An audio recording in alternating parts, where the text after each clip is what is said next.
Welcome guys, this is Casey Israel again, and today we're going to check out my Atari Jaguar box games. And you're like, well, it's only see a couple. Well, due to very limited room, I had to put those behind these loose Atari games. Like on the left, you got loose Atari games with, with top end labels. Then right beside that, you have the 5200 games. And then a couple boxes. And then in front, you got right beside the empty Jaguar box is a Commodore 64 games. And behind that and to the side of it is Atari 7800 games. So let's go ahead and move some of the stuff out of the way right now. Now you can get a better look at the Atari Jaguar games in their boxes. So, little story about these before I start showing them off. I picked up my Atari Jaguar, I would say 7 to 8 years ago. And yeah, I think 7 to 8 years ago, when I was living in Pennsylvania, there was this store it was a pawn shop called Nazareth Exchange. Highly suggest not only that pawn shop, the sister chain pawn shops, I know it's in Easton, Pennsylvania, and I believe there's one in Allentown, Pennsylvania. Or is it Bethlehem? It's one of those two. But great people. I couldn't believe it. This was the only place, not only I first saw the Jaguar in person. You know, when I first used to live in Oklahoma, never seen the Jaguar in person. But when I was living in Pennsylvania with that pawn shop, not only they had a Atari Jaguar for sale, it was the first time I ever seen a Philips CDI. It was priced out of my budget at that time. And then I came across my Philips CDI in its box when I moved back to Oklahoma.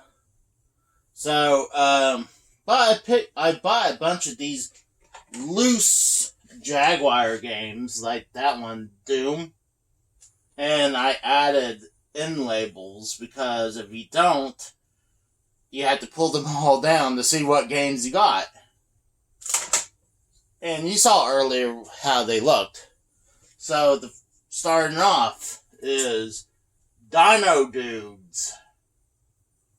I haven't played this yet. I'm trying to look at it. It looks like a platformer. And a lot of these prices, I didn't pay full price for a lot of these. So, like, a lot of these I had them loose. And then I just sold them just to get them in their boxes. Next is one of my favorite games, is Theme Park. I have several versions of Theme Park around here. This one I'm actually quite interested to play. Is Brutal Sports Football. Even though I believe this game with the graphics, it's like 16 bits. And you know what, during that time frame, I can understand why they didn't utilize. I consider the Jaguar 32-bit system. They used 32 bits for the graphics and 32 bits for the sound. So, but during that time, it was the Super Nintendo, the Sega Genesis. Let's see what year this one is. 94. So that's right around when the PlayStation was coming out. So, I mean, they really hadn't put a lot of games that had utilize the 32 bits or the 64 bits at the time. A lot of these, like I showed you with Theme Park, that's a 16-bit game, and it's on a 64-bit system, 64 bits, but it was no updated version.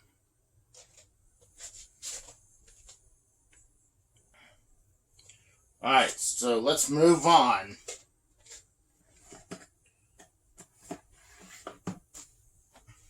Pulling a few out right now.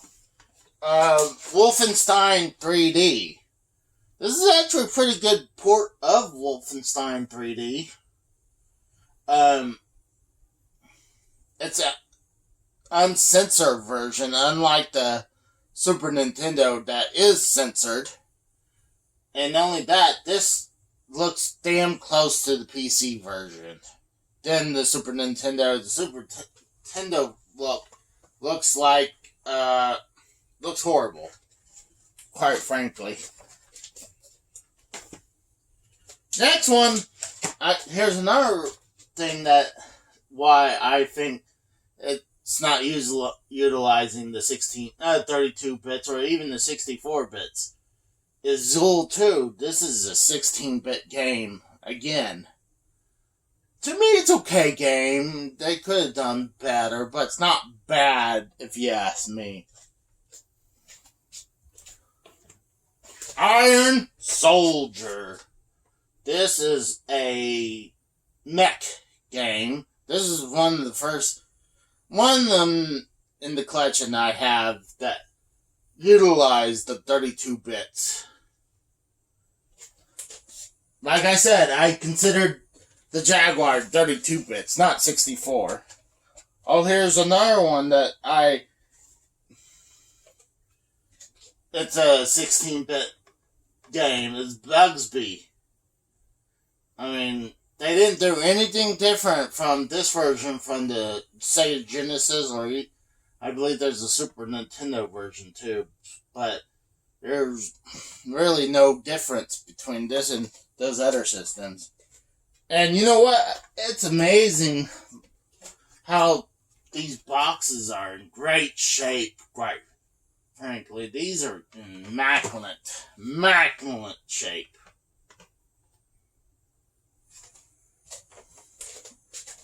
I'm lucky. One of the things I'll talk about, these Jaguar boxes I got when I moved back to Oklahoma, my local game store, they always get some interesting stuff in all the time, and that's why I'm always there at least once a week. And they started having a bunch of these boxes, and I think I picked a few up from the internet, but mainly a lot of them came from them, and that's why a lot of them has the box protector on them. But that was the only place I ever seen these Atari Jaguar games in their boxes. They even have one right now, the Jaguar console in this box. And I'm thinking about see if I can just buy the box off them. But sometimes, understandably, they won't sell it. Separate stuff. I understand. This one's called I War. And like I said, a lot of these I did not pay full price because I turned around and sold my games and knocked some of the price down. So I did not pay $80 for this. So I War's kind of like a futuristic hover car that shoots ammo. We really gotta try the rest of these games out. Ultra Vortex. Same thing. Look, $90. I did not pay that. This looks like it's a fighter game like Street Fighter or better comparison like Killer Instinct. Here's another game that didn't utilize the 64 bits is Troy Aikman Football. Pretty much another 16-bit game. Super Burnout. This is pretty much like their version of Super Hangout for the Sega Genesis. So, it's not a bad game, but it ain't great either. It's, if I had to put it, it's between 16 and 32 bits. Probably leaning to more the 16-bit. I still don't think they really utilized the power of the Jaguar. This is Ruiner Pinball. I believe I paid this one, or I made some trades. So it's just a pinball game, obviously.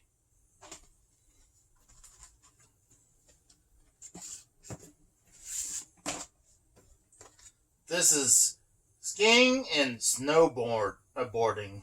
Obviously, it's skiing and snowboarding. That's the object of the game. This is heading towards more 32 bits. I would give that. Graphics, maybe not fully to there. Maybe they're still learning during that time. This is Pinball Fantasies.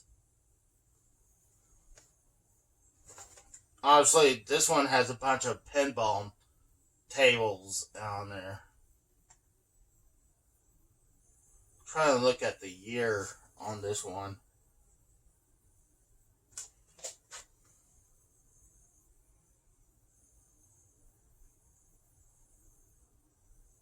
$19.95. Took me a little bit. Cannon Fodder. The characters look like from South Park.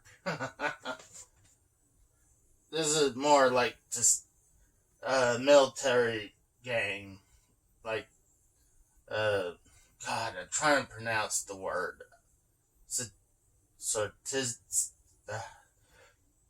You know, it's kind of like playing like Warcraft, I would say, probably. Then this is Dragon, the Bruce Lee story. And this one looks like a beat-em-up game. And that is pretty much it of the box games that have them in their boxes. I accidentally bought this one off eBay, and I thought I had this loose, but apparently I didn't, and I think that game is actually expensive, so that's why it hasn't found its loose game for it. But I'm just blown out of water when I saw my local game store actually have some of these Jaguar games in their boxes. It just blew my mind. Because I was like, what? And Jaguar games are actually expensive too, so I am blessed to have these in my collection. And I always wanted a Jaguar in my collection, but so I'm just putting the stuff back. Yeah. Now I'll put these loose games that I have, these loose Atari Jaguar games, and you can see why I put in labels. I had to buy these loose. No, I had to buy them off eBay, and I feel like they're definitely worth it. I think I paid it. They're a little expensive for stickers, but I think it was like $15. But for end labels that I feel like I probably needed some, I'm okay with that. Like system games like the N64, the Sega 32X games, the Master System games. Like, it was just stupid why they didn't have end labels. The same thing with Atari 5200. I really need to find the end labels for these, because you don't know what these are. And I used to label them with a Sharpie, but I don't want to do that anymore. Or prefer have them with end labels. So, that is it. I hope you guys enjoyed that. I'll talk to you guys later. See ya. Bye.